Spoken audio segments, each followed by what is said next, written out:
What we're delivering to our customer is not just a great video, that's table stakes. It all goes back to quality of experience. Balancing administrative tasks or project management tasks against editing is challenging. Early days, I was still editing. The switch was so hard to just like chunk and move over to go from like project management, logistics, like scheduling, client relations, sales, to now creative and like storytelling and like what was the flow and the pace. And it's such a hard shift to make. Editing power and control that you had 5 years ago versus now, what is in the hands of the average consumer is strikingly different. We have to continue to innovate and bring value. It feels like a really great moment of like doing right by the client. If we provide the means of doing that, that just fosters greater trust that like when the time comes that they are hitting above their weight class and need that help, that we will step in and do that. Authenticity is more important. So if you start putting in all this marketing jargon, it's super slick, and there's a question about the authenticity of that organization,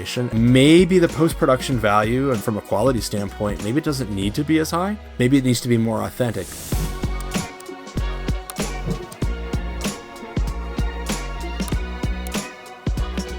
Welcome to Let's Fix Post, the show about making post-production smoother, smarter, and more collaborative for creative teams and editors alike. Today I'm excited to have a conversation with a good friend of mine, Danny Gonzalez. Danny is a leader in the B2B video space, running two companies, Optimum Productions and Industrial Sage. We met back in 2022 and became fast friends, staying in touch over the years as we've both navigated the challenges of the creative industry. Danny has a really wide range of experience, having worked with editors in various capacities, from in-house employees to freelancers to even post houses. In our conversation, we dive into the different post-production solutions out there and why Danny's companies have chosen a very specific model for how they operate. We also cover the challenges of being a creative who also has to handle administrative, more left-brain tasks, and the critical importance of the project manager and the producer as a filter between the client and the editor.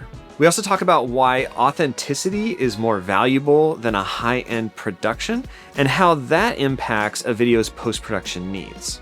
And finally, Danny shares his two key variables for how he decides how to handle post-production on his company's projects. I really enjoyed our conversation and I hope you do too. Let's get into it. So thanks, Danny, for joining us on Let's Fix Post. You and I have been friends for quite a while. We met back at the Onward Summit with Ryan Coral through Studio Sherpas and became fast friends, I felt like, and have stayed in touch over the years through that. So I am really excited to talk to you because just all the different experiences that you've shared working with different editing solutions, whether that's internal or external. So before we get into it, though, can you just tell us a little bit about yourself, what you're up to, the companies? I know you're running a couple of different companies, so just catch us up. Sure. Yeah. No, I appreciate it. Thanks for the opportunity. And it's been we met at Onward in 2022, I think it was, and we definitely became fast friends. I think it was 22. Anyways, time's flying. So basically we've got sort of two companies. One is Optimum Productions. That's, your legacy traditional, video marketing or video production company I've had since 2007. And so we are primarily focused in the B2B space. And so we help organizations, we say, save or make money using video content. And that basically can span the gamut of an identity video to training videos to internal corporate comm, town halls kind of thing. So we really like to think of ourselves as sort of like the internal video production company for your B2B organization. If you don't have that, we work with more middle market companies that have the budgets, but they don't necessarily have the bandwidth or the know-how. On the Industrial Sage side, it's a media company that we started several years ago that's targeted towards the manufacturing and industrial space.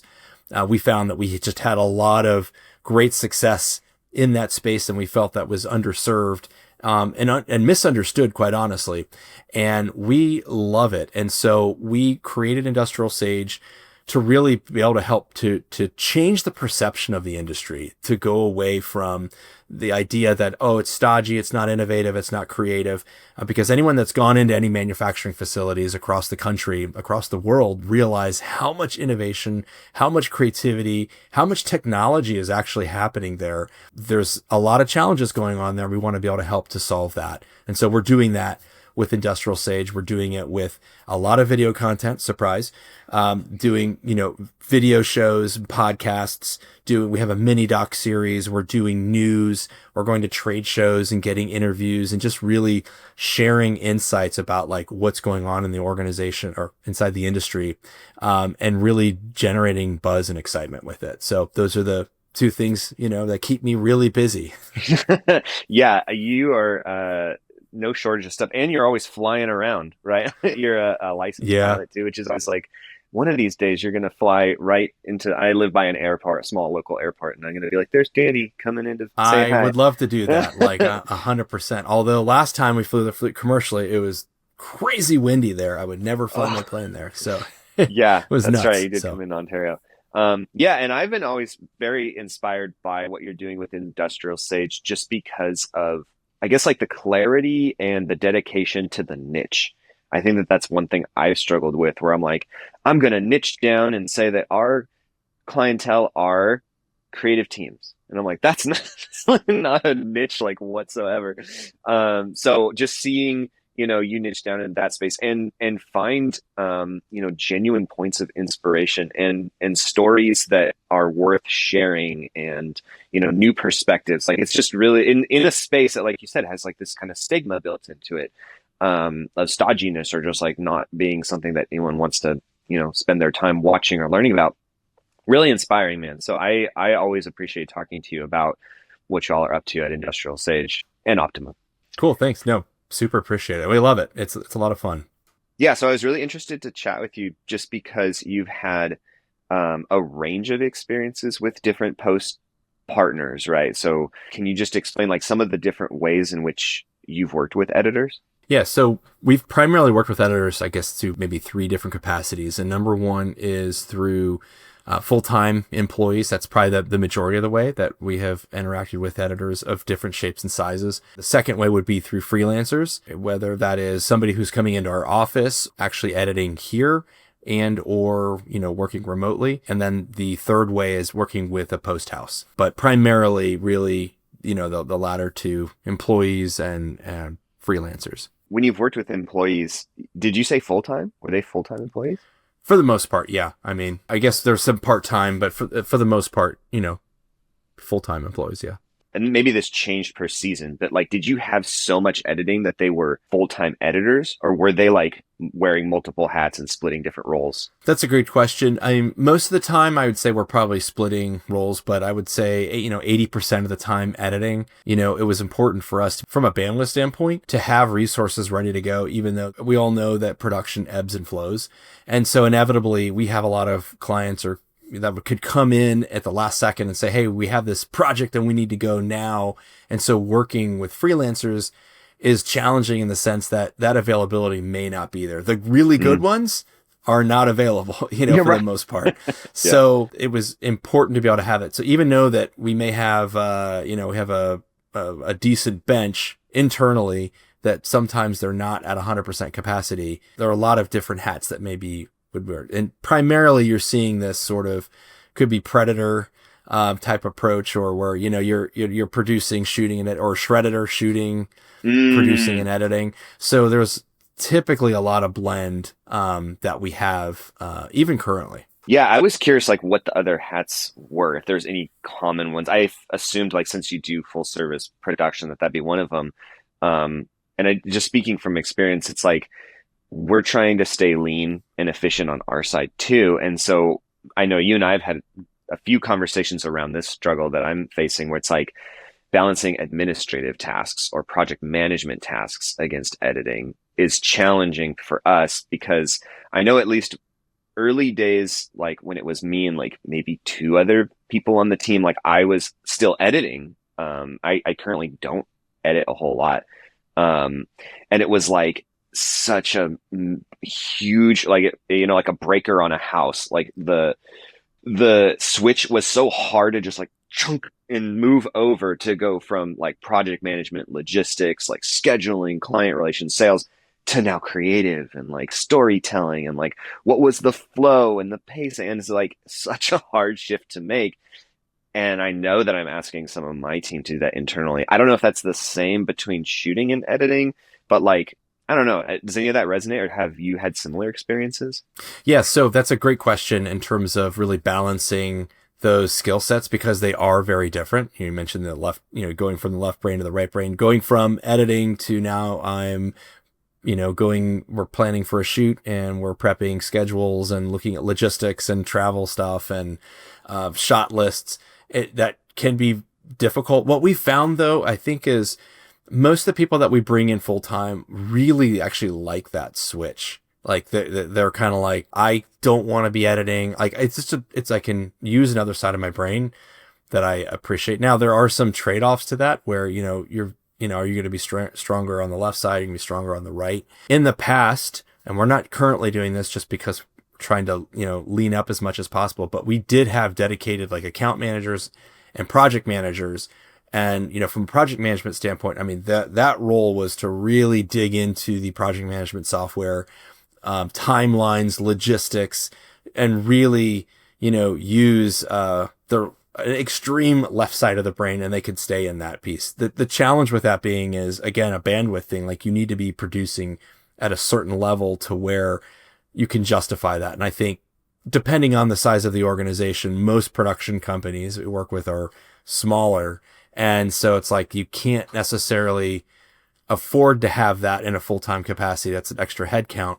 And so that makes it a little difficult. So at least for us, we're kind of in that bucket of where we are kind of switching things a little bit. That being said, because we have sort of two different companies, so over at Optimum, that's more of your traditional custom video production. That's kind of where that, we have that challenge there. Over at Industrial Sage, it's a little different in the sense that what we're selling and what we're doing from a video standpoint is fairly scalable and templatized. There's heavy process.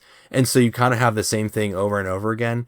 And you're kind of scaling that. And that's a lot easier to be able to bring in, for them to people to kind of like self project manage themselves there. But if we were to bring in a project manager, it's a lot easier because the process is pretty much, very similar per thing. Whereas over on the Optimum side, which is, you've got projects that you can follow a similar process, but every single project, there's a lot of nuances to it. And that becomes, we found very difficult to bring in an additional person that needs to be keyed into the conversations, but maybe the budget isn't allowing for it as well as it could and should. And so you really need to have, several other people involved in that conversation with the client or having that information, readily available about what this project is, what is going on, what are the nuances from a messaging standpoint that the client is looking for, that, if you have an editor or somebody who's maybe a little bit more downstream and not in a producing capacity, might not be privy to those details and make some decisions that are, could counter what that messaging would be. And that we found that it affects a little bit of our speed to be able to turn things around over to, get things over to our customers. So a little bit of a balance there. What I'm hearing is like encapsulating and capturing all of like the project details and nuances on the front end and making sure that those are like that through line is made from, the point of sale, right? And like quoting out the project or like, getting the client on board, capturing that vision, getting it through a project manager or not, like whoever, your staffing is, and then all the way down, like you said, downstream to the person pushing the buttons to make the edit, right? I know that those processes, like you mentioned, are different between Industrial Sage and Optimum. Are they different between having an internal editor on the back end versus a freelance editor? Like, do you capture information differently? Yeah, there is difference in the sense of how our process is set up. We can get away with being a little less detailed when we have something in-house per se, I guess, because we are working, for the most part, we're working together. That's a big thing versus, remotely. Remotely, let's say we're working with a contractor or a freelancer who's not coming into the office. That creates additional communication challenges where we need to make sure we're extra buttoned up. Because, you don't have that side conversation when you're going to refill the coffee and say, oh yeah, what, they just said this thing. Remember how they said they didn't like this music or whatever. And you just have that side conversation versus I got to pick up the phone or Slack or do an email, make sure they receive it and they got it.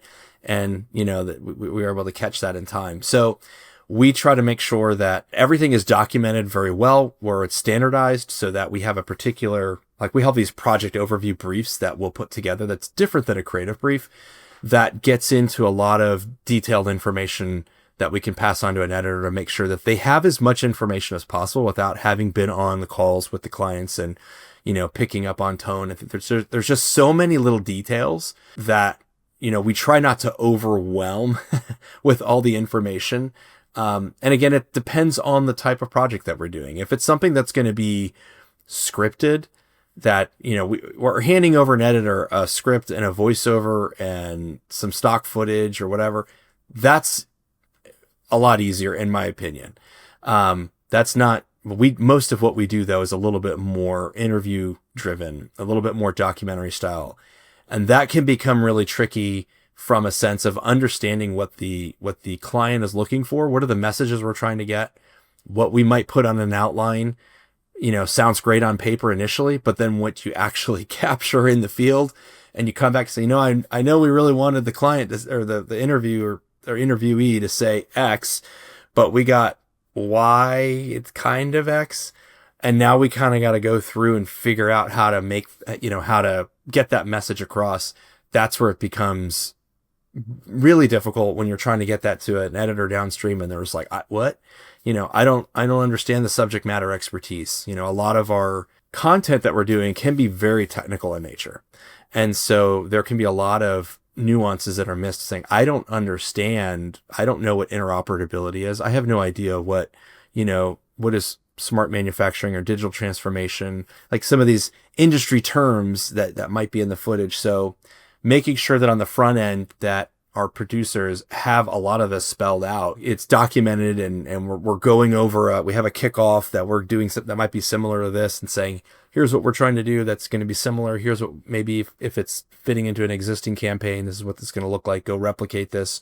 Or if this is completely new, this is what we're trying to accomplish. It kind of depends, but that process is different.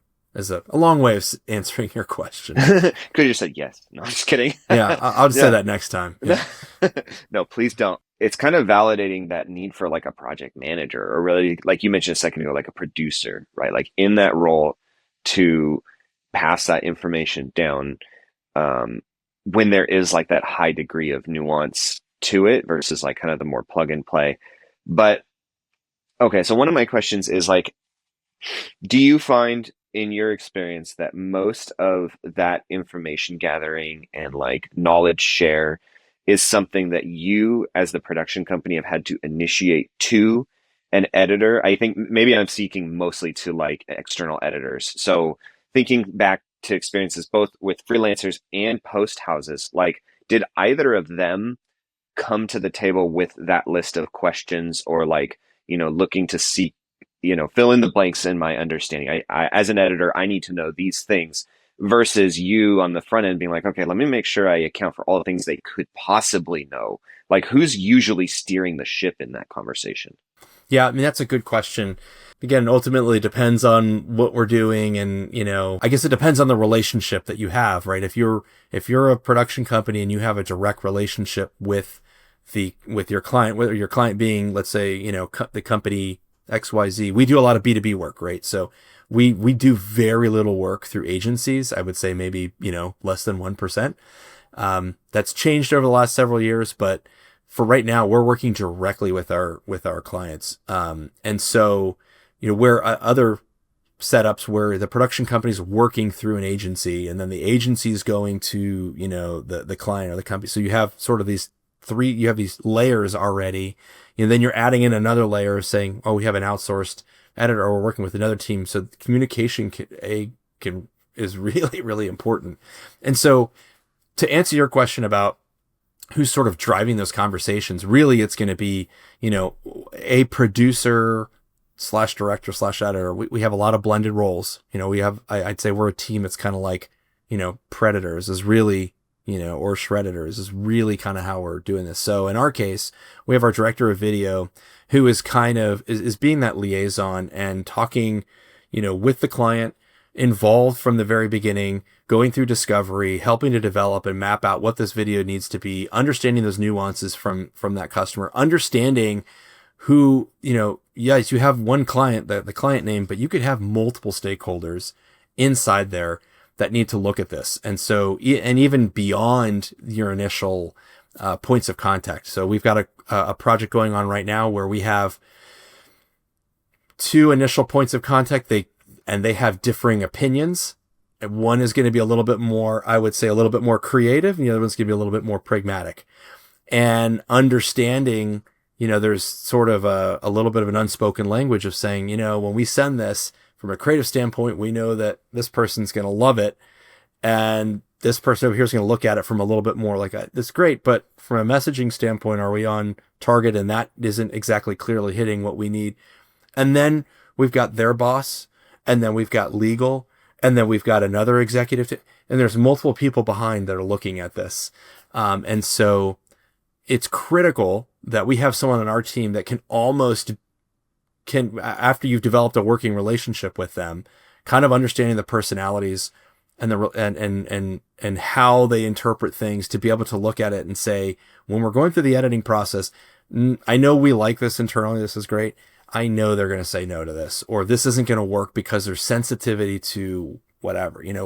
We have one where this is a great shot, but we know from a safety standpoint, because we were filming inside of a manufacturing facility, that they're going to have an issue because there weren't 3 points of contact going up on a thing, and safety is going to come in and kick this out. So having that institutional knowledge, that if we can capture that stuff and kind of like do that from the editing process, hopefully we're doing that, when we're shooting it, but let's be honest, you can't always do that. It's critical that we have somebody on our team that really can kind of navigate that and be that point of contact for the customer, point of contact to our, from our editing team, whether that's internal or external, so that ultimately for us, it goes back to customer experience. So that what we're delivering to our customer is not just a great video, that's table stakes. Especially at this day and age. For us, we really, at Optimum, what's an optimum production? It's an optimum quality product, right? And quality is from a production value standpoint, which is, in my opinion, table stakes. That's like, hey, everyone does that. Everybody can do that. But the next piece, is making sure that we're on or under budget. That's kind of an important one. And it all goes back to quality of experience. Those are sort of the 3 things, and they kind of build on each other. That quality of experience is making sure that when we're sending content and, drafts to our clients, that they're not sending the same feedback that they gave us, on video number 2 or 3 or whatever. Hey, I thought we already talked about that, we're not using this color, or that we can't have shots like this. They don't have 3 points of contact going up on a ladder. That's a no-no. That creates more work on their side. Without having a good process and having somebody to sort of own that, that's where we've seen a lot of things kind of slip, and that experience doesn't come out great for our customers. And then our customers are like, this is a pain. I have to say the same thing over and over again. Are you guys not listening, or what's going on over here? So we really have to be that filter to make sure that what we're sending over to them is great. We're anticipating problems before they're problems, because we already have that institutional knowledge and know, hey, this isn't going to fly. We're acting almost like we are part of like their internal team, because we kind of are.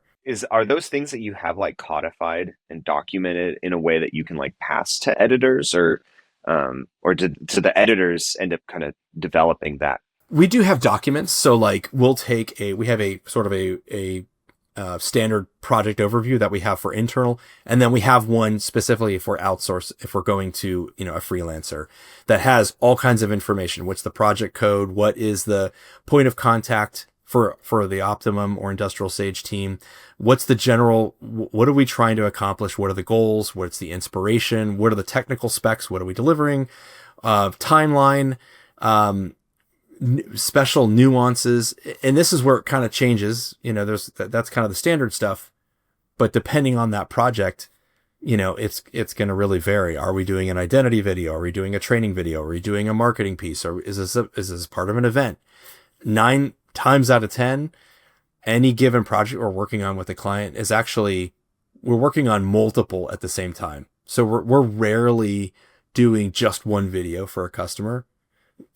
We're gonna start with that one, but that's morphing into several different deliverables. And so that can become, that's an extra layer of challenges saying, hey, we're actually delivering 15 deliverables on this. The first one's going to be an identity video. Then we're going to do these cut downs. And so, again, long answer to your question. Yes, we do have a standardized document that we put that information in, but it changes according to the project. And we don't always capture it all in there because they can be so nuanced. We're a big fan of like front loading as much information as possible. So they can get pretty beefy. So if you had to, like, if you could only pick like 3 variables or 3 pieces of information that you could pass through to an editor, be that visual or written, right? What would you put on a creative brief for an editor if you could only pick 3? If I could only pick 3, can you give me some more parameters? What are we producing? A video. Oh, okay. What kind of a video? Nope, you're not playing the game, Danny. Oh man. Okay, sorry. I like to play by the rules. And so, well, I guess what I would say is number 1 is goal. What's the overarching goal of what we're trying to accomplish? And that could be beyond, we're making an identity video. It's like, what's the challenge of the organization that they're having, why they're commissioning this project, and what's the ultimate goal of that? That would be number 1, so that people can make better decisions based off of that. Number 2, timeline. What are the expectations of what we're trying to accomplish, when we're trying to accomplish, and how? And then the third piece of information, I guess, would be creative direction in terms of, hey, here's the style, the look, and the tone, the feel that we're trying to accomplish. And that could be a pre-existing video or a compilation or some set of, here's mood board or other creative documents that we've put together. That's great. Yeah, I feel like great minds think alike. I asked this question of myself recently, as far as like as an editor, if I could only pick 3 pieces of information to get about a project, it was what's the goal? Yeah, like what's the action you want them to complete after watching? It's like, should they be inspired? Should they go click a link to make a sale? Should they reach out for more information? I don't know, what's the action they should take, which I think is like translates to the goal. Who is it for? So like kind of define your audience, like, because I feel like for me, that would dictate a lot of like stylistic choices. Sure. And the third was inspiration videos. Like I want to see what they are already looking at or like, and what about those specifically, because I think there's a big opportunity that gets either missed or like doesn't get dissected quite enough with inspiration videos, where they're like, here's some that they like. And I'm like, what do they like about it? Do they like the motion graphics? Do they like the color grade? Do they like the pacing? So it'd be like with the details. And then the fourth one would be timeline. Because I think from my perspective, where it's like needing to price stuff, like usually this is coming up in the quoting phase, right? And so timeline certainly plays a factor as far as like, is this going to be a multiplier as far as how expedited this is? And like, if there's animation or motion graphics, then that kind of multiplier scales a lot faster as the timeline gets shorter. So just always curious, like if you had to just give them the bare necessities, like what are those? So I think, I love your answer. Did I pass? You passed, yeah. Okay, good. Did you start as like a videographer? Like, did you do everything from the beginning and shoot and edit? Yeah. Yes, I did. I mean, yes. Do you want me to go into it? So, well, yeah, I mean, I think that, so then that means there must have been a point where like you no longer did the edit, right? And you had to hand that off. Like, what's a mistake or like what's a learning that you have from those early days of like being the first one to not be pushing the buttons?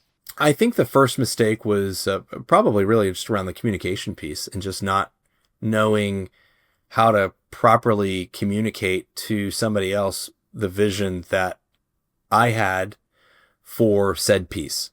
And so, and sort of expecting that I would get the results that I would do, and that's not the case, right? When you're starting, at least initially, that was for me. So, that was probably a big learning, like understanding, hey, I need to give people more process, more information, better communication about what I want to get out of this. And I can't just throw to them and expect that they're going to deliver exactly what I want. Again, totally depends on the project. I'm going way back to when I first outsourced stuff. We did have a series that we were doing that was fairly templated. And so that was pretty easy to hand off. So you'd say, here's footage that was already shot in a very same style, look and feel. Here's, we had a lot of documentation of terms of how this needed to look. This can't be more than 90 seconds. We asked 5 questions. They're the same 5 questions. Here's all the B-roll. The interviews are very tight. They were very short. Here's all the collateral. Here's how to package it all up. So that took a little less hand holding. But still there was a lot of like, okay, let's change this shot. Let's change that. When you get into something a little bit more, maybe that was a little less defined. That's where things got to be a little, could be a little tricky and challenging. So I've got more, but that's probably the first one that I recall running into. Yeah. And so from those like more nuanced, tricky situations, how early do you bring the editor or post like into the conversation? And does that change between an in-house or any flavor of outsourced? What we've learned as far as like relative to bringing in editors, like at what point to bring them into the process, we found the earlier the better, really, at the end of the day. And again, it depends. I hate to keep saying it depends because it does, because there's multiple different types of video. But let's say you're doing a larger identity video or marketing video, bringing them earlier into the conversation, I think, is helpful. At least for us, from an internal perspective, since there are multiple hats, there's a little bit more reason for that. But even so, if you've got somebody who's not going to do anything and they're just going to handle post, for our process, one of the things that we'll do very early on in the conversation is do an internal project overview. So we try to do this before we do an actual kickoff with the client. Mm-hmm. Those who are going to be involved and be a little bit more client facing will be involved in that meeting. Those who won't, maybe a little bit later on down through that process. But for the most part, we're bringing them in, and that's just to kind of go over the high level of like who they are, what's going on, goals, timeline, just to give an expectation of what might happen, maybe have some input or say, hey, I have some questions around this or this or this. Let's make sure we bring that up during the kickoff. So we have all of our, ducks in a row. And that does happen. We'll have maybe some more subsequent ones as that project gets fleshed out. And that's the same for both freelance and internal or post house or freelance and post house. I mean, again, it depends on project. I would say that's probably a little bit more downstream where this would come in much more earlier in the conversation. If we're doing something in motion graphics, or 2D or 3D, then likely we're going to be bringing them in a little bit earlier, just depending on, from a collaboration standpoint, like what they might need or what the initial ideas might be. So if we're filming something, how that might need to look. Certainly from a pricing standpoint, we kind of want to have some sort of ideas of, again, depending on what we're doing. Is there a time or a project that you can think of where you realized maybe at the end, like, thank goodness we had brought in that editing perspective super early on, because it either prevented a big miscommunication with the client, or like a big, they contributed an idea that helped keep it on budget or save some costs or whatever, or just contribute a creative idea that, changed the trajectory of the project overall. Is there anything that comes to mind? I would say probably more on those, anything that's going to be 3D or 2D graphics that we might have involved. Yeah, definitely that has helped. I would say from other stuff, again, we're not, anything that we're outsourcing for the most part, to be honest, is going to be stuff that is, I don't know how to say this, but it's not, it is not that it's not mission critical content, but it's like, if we've got projects, we go to that when we're overloaded. It's not something that we're operating like on a consistent basis, because if we're operating that on a consistent basis, we're going to bring that role in-house. I mean, that just makes sense that's how we're built. So it's really overflow. And so those kinds of projects are not going to be crazy mission critical, where it's like, if something's going to be a little bit more like, there's a lot more unknowns and a lot more variables. There's a new client. We're not exactly sure how this might go. There's different, new faces. And we think this client we have long-term potential. We're going to make sure that we have a little bit of extra care and attention there. But versus you've got something that's like, hey, this is a highlight sizzle recap from an event where it's like, it's not super mission critical. It's something that's going to go on social.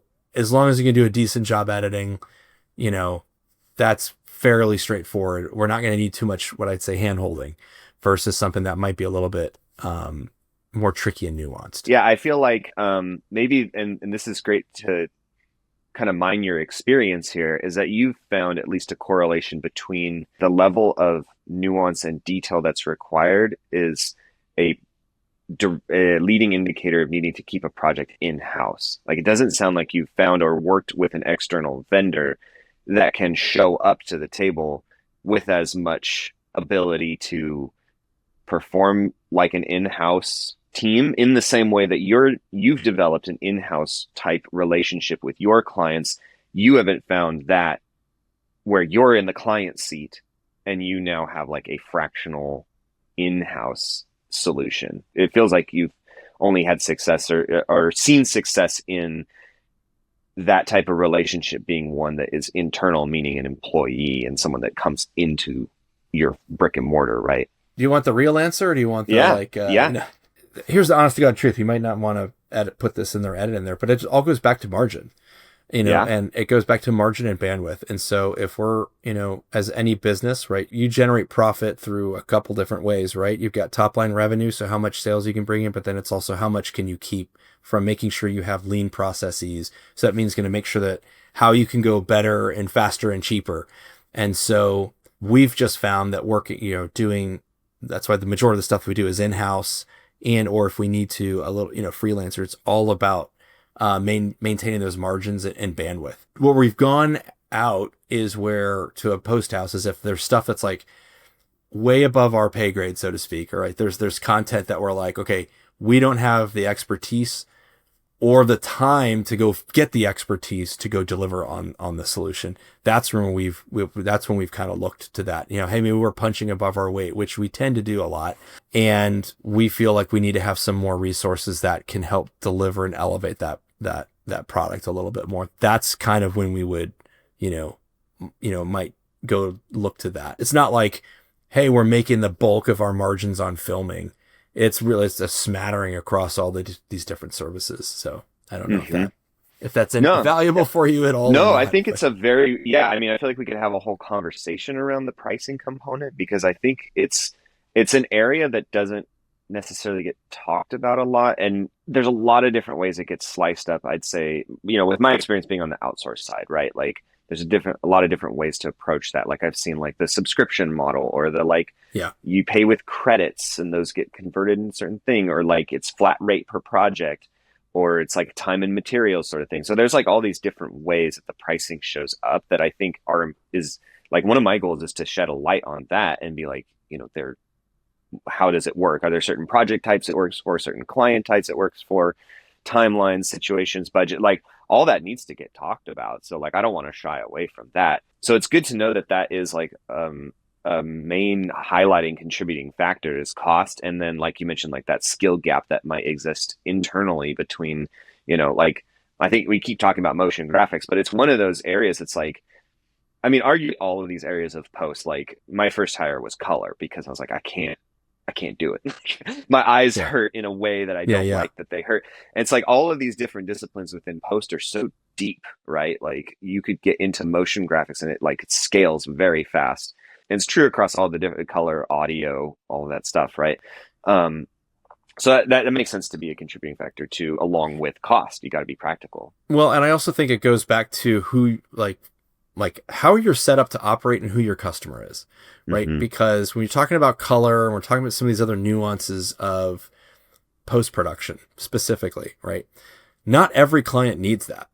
I mean, the reality of it is, and most of the clients that we're working with, we do, but we're not going to an extreme level. We don't have stuff that's like, going on broadcast. We don't have stuff that's going on Netflix. We don't have stuff that, we're not shooting on Reds. We're not shooting on the Arri Alexa. Our content, to be honest with you, does not require that and doesn't really need that.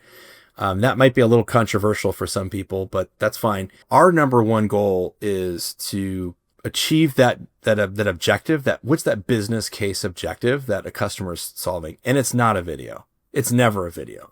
It's, hey, we have a problem with retention, right? We're losing money because people aren't sticking around with our organization, our company, and they're leaving because maybe they don't understand us well. The culture hasn't been super well defined, or we're having a hard time retaining people, or having a hard time hiring people, or we're having, so on and so forth. And so that's the bigger thing in our mind. And then we're going to say, okay, well, they may think that, oh, we want this animated video series or whatever. Like, nah, actually you might need, this over here. And that might not actually require, we want to come in and we want to hire a TV, this high production value, whatever. And we've had it before, to be honest with you. I've told clients, like, that's great, but that's not what you need. Honestly, like, to be honest with you, it's a waste of your money.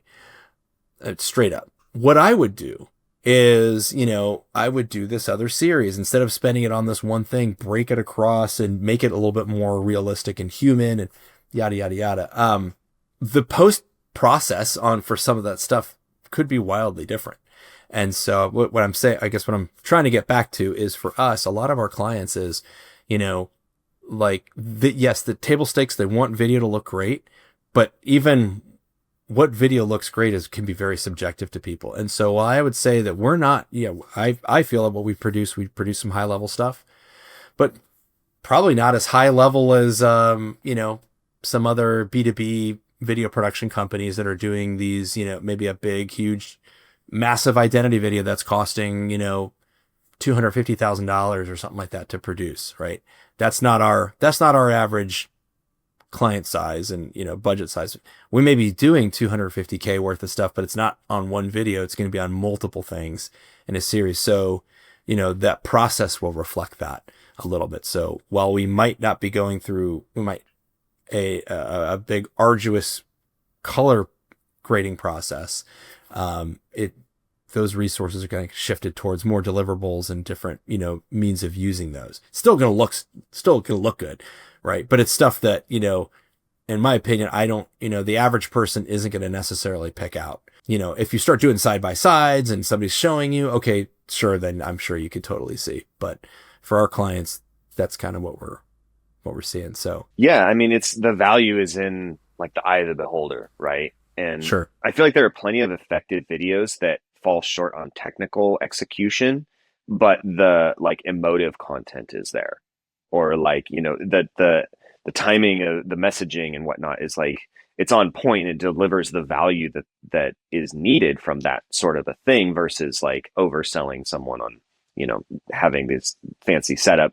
I mean, you're mentioning like animated videos for recruitment, and it's like, as part of the doing your due diligence and wanting to bring, do right by the client, your intake process, as you alluded to, right, is like, what's the goal? What are we trying to achieve? And it's like, well, maybe, if you're looking at talent acquisition or whatnot, then an animated explainer might be what you want, but what you probably need and would get you better results is like candid interviews where you're talking to somebody about what their role is and like how much they left the company. Like, and I would assume, there's a wildly different price point between those two, and just the ways that you can then leverage that. Like, one of the things I love about candid interviews is all the like upsell opportunities or opportunities to generate and spin off continuous content from all the unused portions. Absolutely. And you can't do that with an animated explainer video. So if you're looking at making a campaign, then I would say, and that pulls at the heartstrings, checks these boxes, that's where like you as the expert comes in and kind of prescribes, I hear what you want to achieve, and like, let's put aside or acknowledge what you think you need.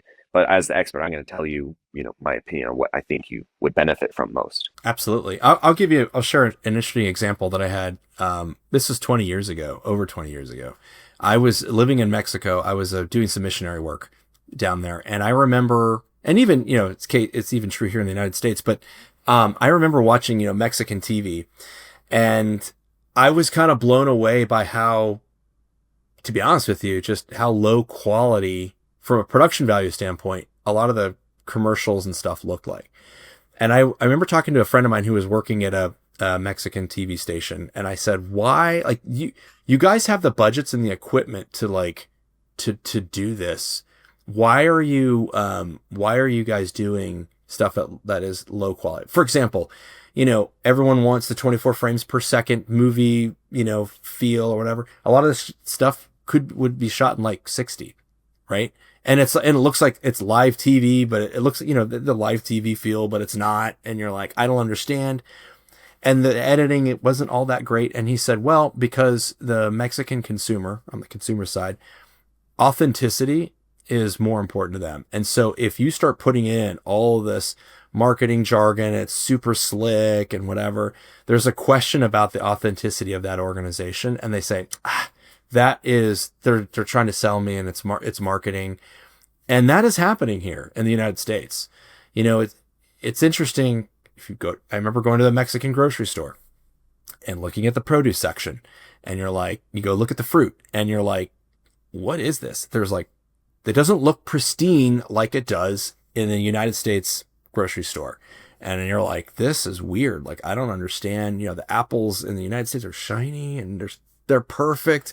You go over here, it's kind of a little blemish. It's not shiny. What's going on? Until you realize in the US, they're polishing those things up. They're putting like a thin coat of wax on there. They're doctoring it up.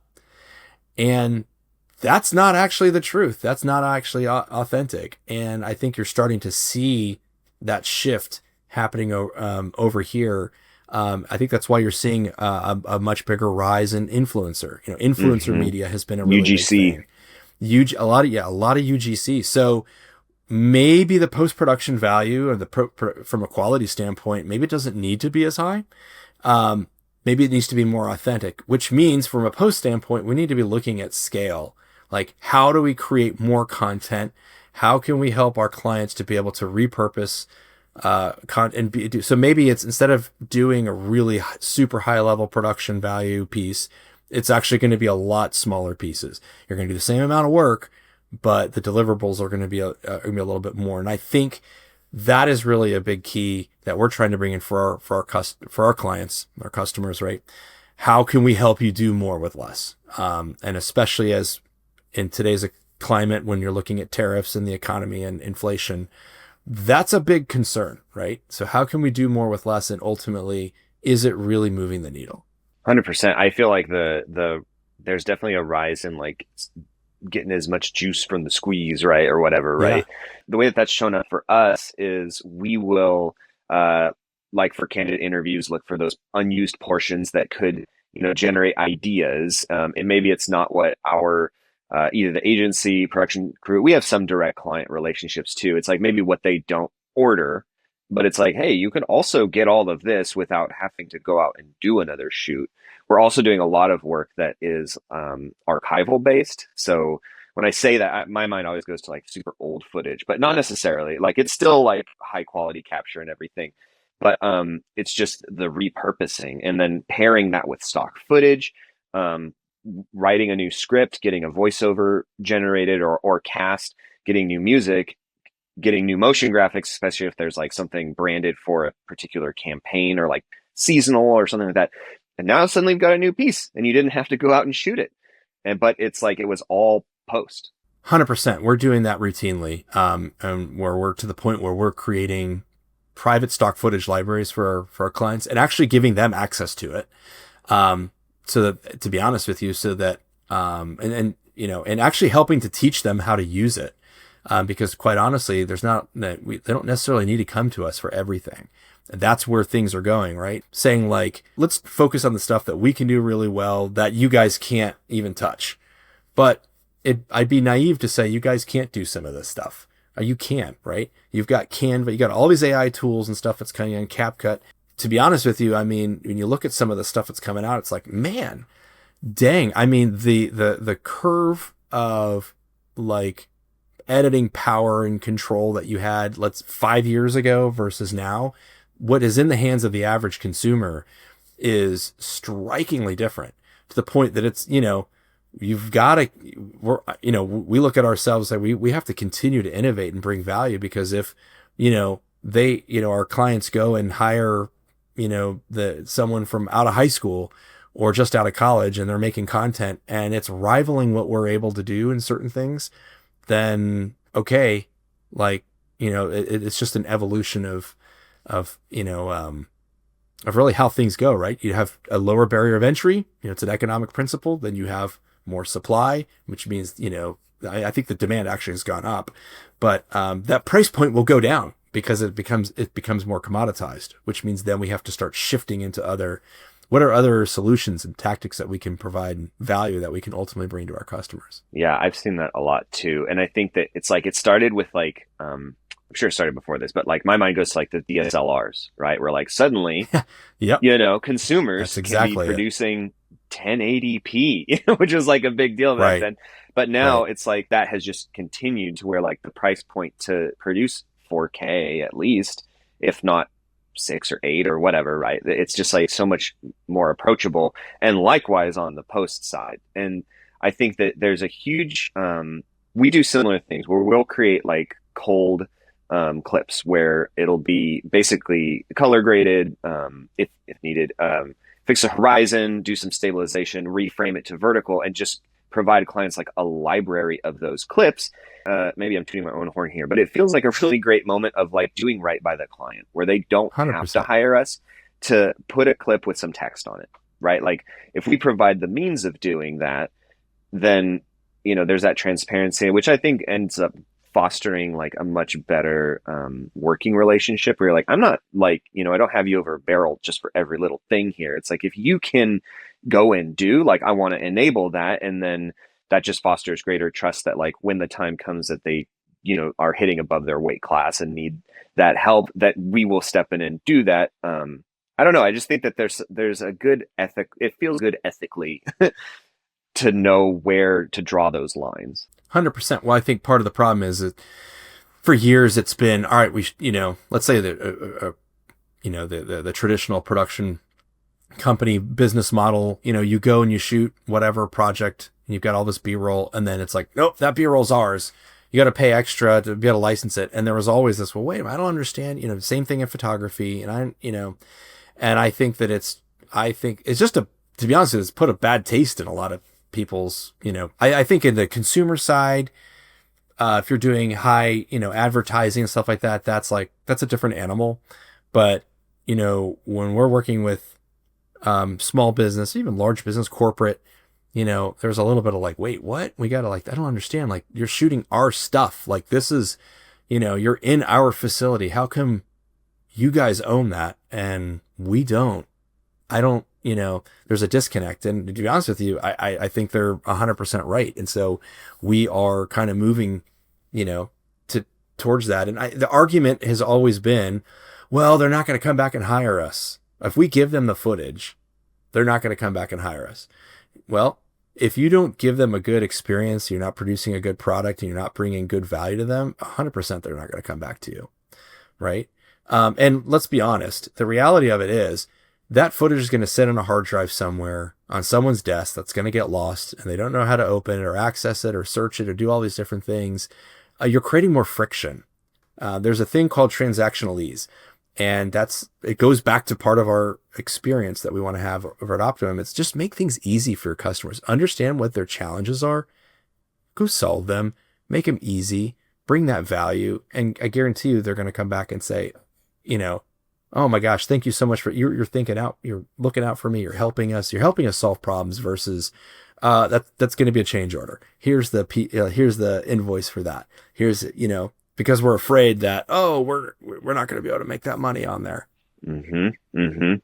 Yeah, I think honestly, I feel like we could just keep talking about this because I think that starts to like then the rabbit hole goes down into for me at least, is like pricing mentality where like I've heard it's in your client's best interest that you price high and that you can account for those sort of things and then provide that to where you're not nickel and diming them while also maintaining a profit on your side, right? Like, because that time has got to get accounted for somewhere if you're going to be doing them favors. And you could zoom out and hope that it pays off in the longevity of the relationship, but I mean there's still like the micro concerns and balancing those. So I mean, like, I feel like we could go into a whole thing there, but we don't have time today.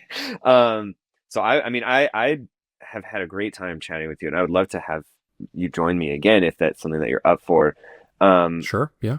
I think as a kind of a closing here, it'd be great to know, since you have experienced all these different flavors of post-production, internal team members, freelancers, post houses of different kinds, what's one takeaway or piece of advice that you could offer in terms of someone's got a project in front of them, they're trying to figure out which way to go with handling the editing, advice or like variables that you would weigh to make that decision when you find yourself in that situation? So when it comes to kind of figuring out what our post-production solution is going to be, I mean, there's a lot of different variables that we would look at. I mean, number one is going to be bandwidth. That's probably the first one. So, we've got a great project management tool that we can see like how much bandwidth we have internally and what's the deadline. Do we have internal bandwidth? That'd be number one. Number two would be, what about expertise? Like, do we have the bandwidth internally that has the expertise to be able to deliver on what we are looking for or not? Those are the two biggest drivers. And then we kind of, go based on there. Okay, we do have it. Great. In-house. That's what we're going to do. That's, everything that we can do in-house, we're going to do in-house. You have to, that's how the business model is set up. But if it's something that's going to be, more specialized, or we don't have the bandwidth, that's when we're going to go, to a freelancer or a post house. Those are the two biggest variables. That's solid. I love that. Cool, man. Well, thank you so much for hanging out with me today. If people want to find out more about, see your work, find out more about what you're doing, or get in contact, what are some of the best ways to do that? You can check me out on LinkedIn. I'm sure you can find me there. But then we've got the websites are optimumproductions.com and then industrialsage.com. So we got stuff there. Awesome. Yeah. Well, thank you again so much. I feel like we can go on for days, but for today, thank you for joining me. Thanks for having me. Thanks so much for joining Danny and I in our conversation. I really appreciated his insights on the different types of workflows and the importance of having a really detailed intake process. I also really appreciated that he covered the value of authenticity and how that plays a role in the creative process. To learn more about Danny's work, you can find him and his team at optimumproductions.com and industrialsage.com. We'll be sure to include his contact links in the show notes. Don't forget to hit subscribe. This has been Let's Fix Post.